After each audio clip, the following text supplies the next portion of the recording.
Good evening friends. ఇప్పుడు నేను stringy park camp గ్రౌండ్లో డిన్నర్ ప్రిపేర్ చేసుకుంటున్నాను. ఇక్కడ చూడండి నా సెటప్. ఆల్రెడీ ఒక చెట్టుని కుర్చీగా తయారు చేశారు. సో ఆ కుర్చీలో కూర్చుని వుడెన్ చైర్లో ఇక్కడేమో వాటర్ బాయిల్ చేస్తున్నాను. వాటర్ బాయిల్ చేసి ఈ ఎకిసోబా నూడిల్స్ తినబోతున్నాను. ఇది నా డస్ట్బిన్ అనమాట. చూడండి ఎంత బ్యూటిఫుల్గా ఉందో.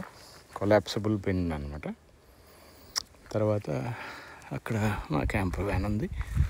అక్కడ డోర్ మ్యాట్ చూసారా, అంటే పడుకునేటప్పుడు కాళ్ళు దుమ్ము కాకుండా కింద తుడుచుకొని అలా ఎక్కేసి ఇలా లోపల పడుకోవచ్చు అనమాట.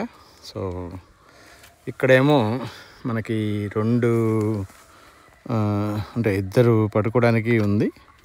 So let's see if I can turn on some magic.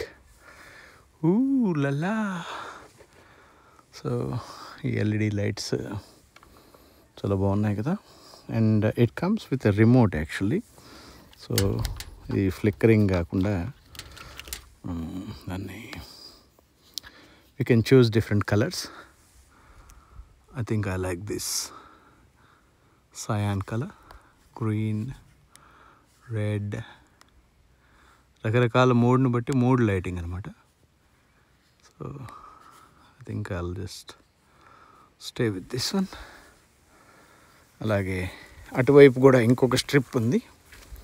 Let me turn that one as well.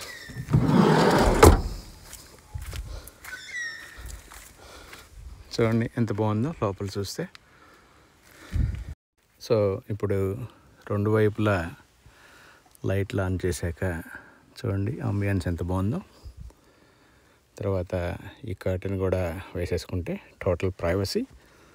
అటువైపు కూడా ఇంకొక కర్టెన్ ఉంటుంది, బట్ అటువైపు ఎవరు లేరు కాబట్టి ఆ కర్టెన్ వేసే అవసరం లేదు అని అనుకుంటున్నాను. అవసరం అయితే వేస్తాను తర్వాత. Hope you like my camper van and this beautiful stringy bark campground. Stringy bark అంటే నార, తాడులాగా ఉండే నార విడిచే చెట్లని స్ట్రింగీ బార్క్ ట్రీస్ అంటారు. కాబట్టి ఆ స్ట్రింగీ బార్క్ ట్రీస్ మధ్యలో ఉన్న ఈ camp గ్రౌండ్ని stringy BARC camp ground అంటారు. ఇది డీప్ క్రీక్ కన్జర్వేషన్ పార్క్లో ఉంటుంది, సౌత్ ఆస్ట్రేలియాలో. చీర్స్.